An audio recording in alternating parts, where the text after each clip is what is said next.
வணக்கம் மக்களே, I am doctor Pavithra Selvan. So நீங்கள் பாடியில் பிளட் சுகர் கண்ட்ரோலாக வச்சுக்கிறதுக்கு என்ன சாப்பிட்ணும், என்ன சாப்பிடக்கூடாது, எவ்வளோ சாப்பிட்ணும், இதெல்லாம் பற்றி தான் நான் டீட்டெயில்டாக சொல்ல போகிறேன். டயபெட்டிஸ் இருக்கவங்க ப்ரௌன் ரைஸு, கருப்பு கவுனி அரிசி, வரகு, சாமை, உடஞ்ச கோதுமை இதெல்லாம் சாப்பிடுங்க. ஒயிட் ரைஸ் அவாய்ட் பண்ணிக்க ட்ரை பண்ணுங்கள். ஃப்ரூட்ஸ் அண்ட் வெஜிடபிள்ஸ் சாப்பிடலாம். அண்ட் பேக்கரி ப்ராடக்ட்ஸ் அந்த மாதிரி எல்லாம் அவாய்ட் பண்ணுங்கள்.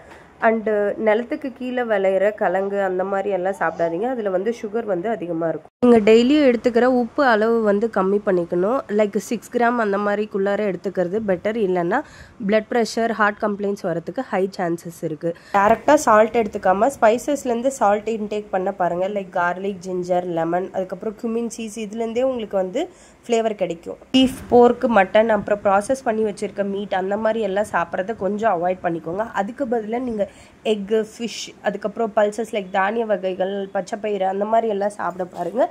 லைக் நீங்கள் இந்த மாதிரி ரெட் மீட் எடுத்துக்கிட்டிங்கன்னா பாடியில் கொலஸ்ட்ரால் லெவல் அதிகமாகும். அண்ட் பிளட் சுகருமே ஃப்ளக்சுவேட் ஆகும். ஹார்ட் கம்ப்ளைண்ட்ஸ்க்கு ஹை சான்சஸ் இருக்குது. ரைஸ் ஐட்டம் கம்மி பண்ணிவிட்டு வெஜிடபிள்ஸ் சாப்பிட்றத நல்லா அதிகப்படுத்திக்கணும். லைக் நார்சத்து காய்கள்லாம் நல்லா சாப்பிடலாம். கீரை வகைகள், பச்சை காய்கறிகள் அது மாதிரியெல்லாம் நல்லா சாப்பிடுங்க. பழங்களை பொறுத்த வரைக்கும் மாப்பழம், வாழையில் ஸ்வீட் கண்டென்ட் அதிகம். ஸோ அது மட்டும் இல்லாமல் மற்ற ஃப்ரூட்ஸ் நீங்கள் எடுத்துக்கினாலும் ஸ்மால் போர்ஷனாக எடுத்துக்கோங்க. லைக் அப்பப்போ கொஞ்சம் கொஞ்சம் அந்த மாதிரி சாப்பிடுங்க. குவான்டிட்டி அதிகமாக சாப்பிட்டீங்கன்னா சுகர் லெவல் அதிகமாக. Fried, junk food, processed food, trans fat food இந்த மாதிரி சாப்பிட்றத அவாய்ட் பண்ணிக்கோங்க. இதில் பேட் கொலஸ்ட்ரால் லெவல் அதிகம். So high chances of BP and heart attack இருக்குது. நீங்கள் எந்த ஃபுட்டு சாப்பிட்டாலையும் ஒரு வாட்டி லேபிளில் செக் பண்ணிக்கோங்க அதில் என்னென்ன கண்டென்ட் இருக்குன்ட்டு.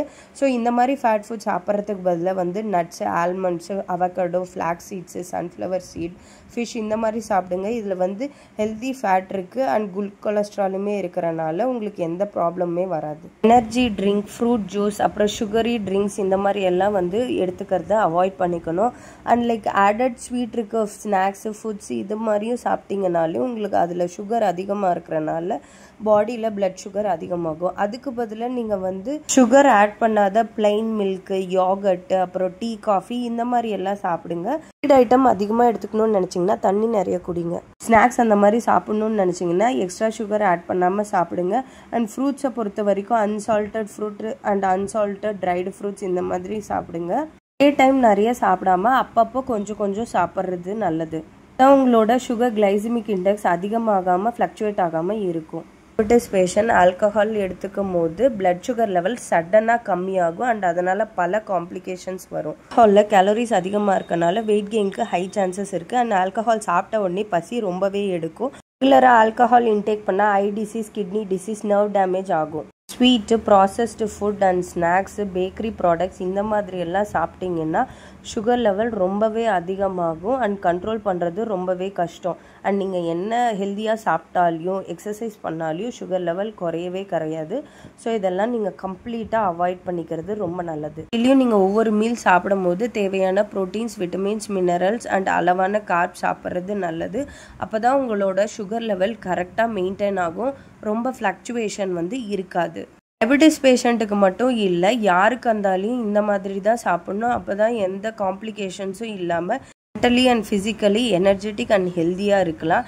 இல்லைன்னா இயர்லியர் ஏஜ்லேயே உங்களுக்கு பல கம்ப்ளைண்ட்ஸ் வரும். உங்களுக்கு சொல்லக்கூடிய சின்ன அட்வைஸ் என்னென்னா, ஃபஸ்ட்டு டென்ஷன், ஸ்ட்ரெஸ் ஆகிக்காதீங்க.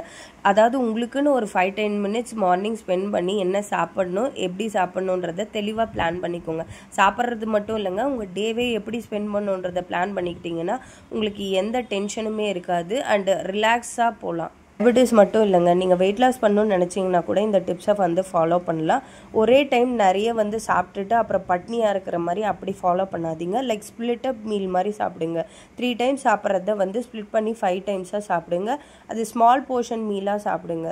சாப்பிட்டிங்கன்னா உங்களோட கிளைசிமிக் இண்டெக்ஸ் நார்மலாக மெயின்டைன் ஆகும் அண்ட் சுகர் லெவல் ஃப்ளக்சுவேட் ஆகாது. உங்கள் வெயிட் லாஸுக்குமே ரொம்பவே ஹெல்ப் பண்ணும். ட்ரை பண்ணி பார்த்துட்டு கமெண்ட் பண்ணுங்கள். உங்களுக்குன்னு செப்பரேட்டாக டயட் பிளான் வேணும்னா கீழே கமெண்ட் பண்ணுங்கள். இல்லைன்னா இன்ஸ்டாகிராமில் டைரக்ட் மெசேஜ் பண்ணுங்கள். இன்ஃபர்மேஷன் யூஸ்ஃபுல்லாக இருந்துச்சுன்னா வீடியோவை லைக் பண்ணுங்கள். யாருக்காச்சும் யூஸ் ஆகும்னு நினச்சிங்கன்னா கண்டிப்பாக ஷேர் பண்ணுங்கள். டெய்லி அப்டேட்ஸ்க்கு சேனலை சப்ஸ்கிரைப் பண்ணி பெல் ஐக்கான் கிளிக் பண்ணிக்கோங்க. தேங்க்யூ ஃபார் வாட்சிங். Have a good day.